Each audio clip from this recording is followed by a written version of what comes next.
Hello everyone, in this video I'll explain what an Xpath is and how it can be used in CPI's content modifier. As you can see on the screen, on my PC I have created this folder structure.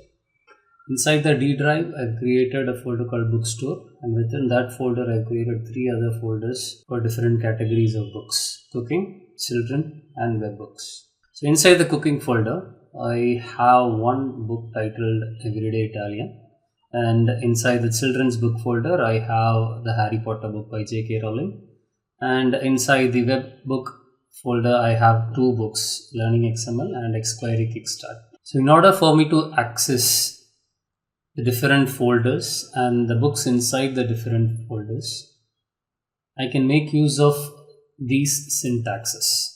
Just copy it, open the run window, paste it here, and click on OK. This immediately opens up a window with appropriate files inside. So let's say I want to open the Harry Potter doc book, which is inside the children book folder. What I'm going to do is I'm going to tell my computer to access the D drive, and next go into the bookstore folder and then navigate into the children books folder and then access the Harry Potter.docx book, which is inside the children book folder. I will copy this and open it in the run window.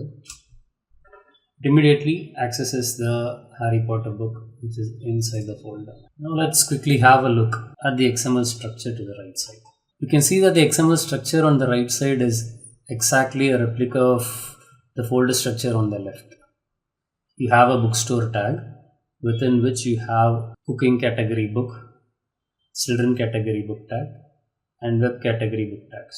It's exactly the same. So as we used these syntaxes in our computer to access the folders and the books in our PC, we have a different type of syntax that we can use to access the details inside this XML structure. That is called the Xpath.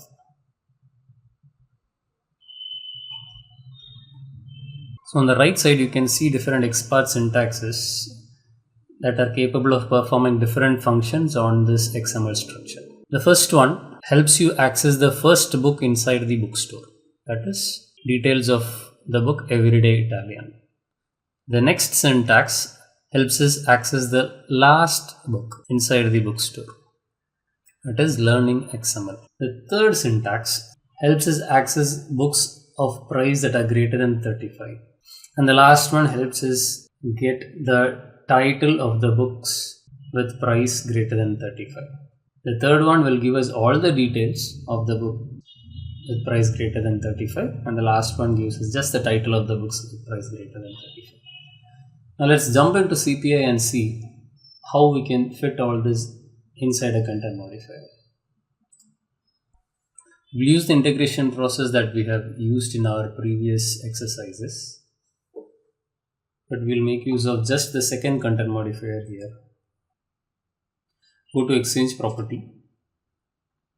You can see that I have added 4 fields with the Xpath values as shown here. Okay, so now let's test this. We will introduce a simulation start point just before the second content modifier and a simulation endpoint after it. We'll come back here, copy this entire XML structure, come to CPI and paste the XML structure here. So this XML structure or these XML values will act as our input payload to the second content modifier here. Let's run the simulation. Let's go ahead and check the output message body by clicking on this small envelope icon. Properties. You can see there are so many properties. The ones that start with camel, these are values that CPI introduces into the Exchange properties by default. Let's do something and clear this up. Back to content modifier, Exchange properties. We will add another field. Say we will delete it. Select expression star. What this line does is it will delete any camel property that CPI introduces by default before executing these lines. Okay, let's go ahead and run the simulation again. Look at the output.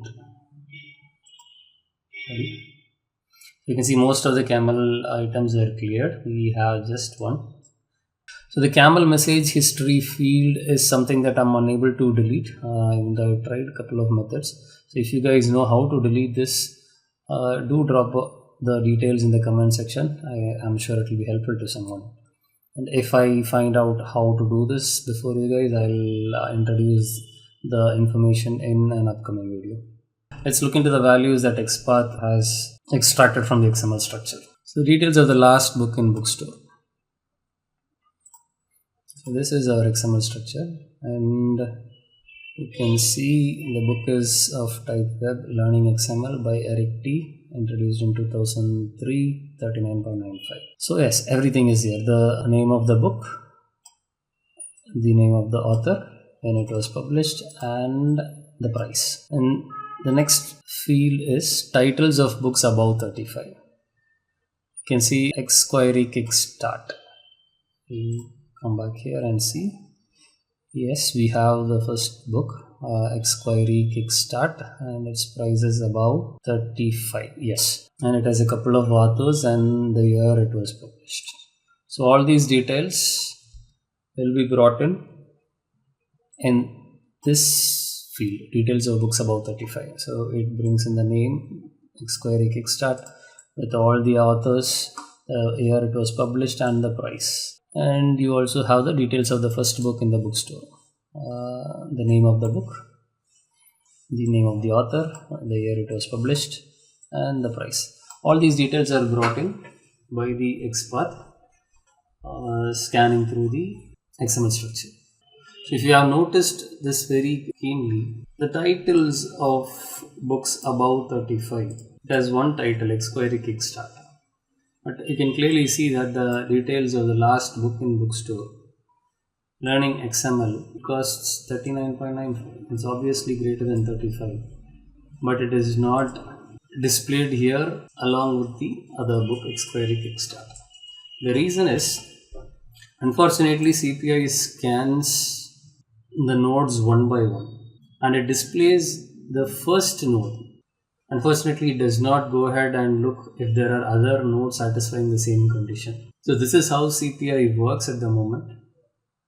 I have added a blog post URL to the description of this video.